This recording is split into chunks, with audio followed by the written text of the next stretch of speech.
দেখুন, একজন হিন্দু যখন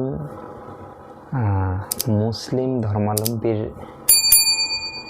কাছে চুল কাটাতে যায়, কীভাবে স্পষ্টভাবে তারা বলছে যে আমি তার চুল কাটতে পারবো না, সে হিন্দু, সে কালমা পড়তে জানে না, আমি তার চুল কাটবো না।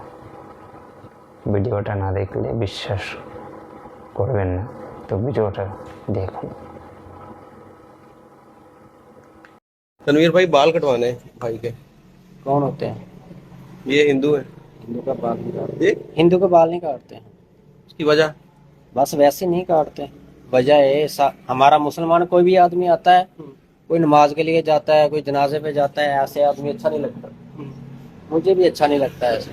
अच्छा क्या हो जाता है, यानी कि अगर इसके बाल काट लिए जाएंगे तो चीज खराब हो जाती है, क्या हो जाता है? खराब हो जाती है। अच्छा, जब वो हमारा कलमा नहीं पढ़ते, हम कैसे उसके बाल काटें? जो कलमा नहीं पड़ता वो नापाक हो जाता है, प्लीत हो जाता है। तो अच्छा, वो हमारे मजहब আর আমি চাইবো ভিডিওটা বেশি বেশি করে শেয়ার করবে, যাতে সবাই দেখতে পারে। এটা হচ্ছে তাদের ভাইচারা।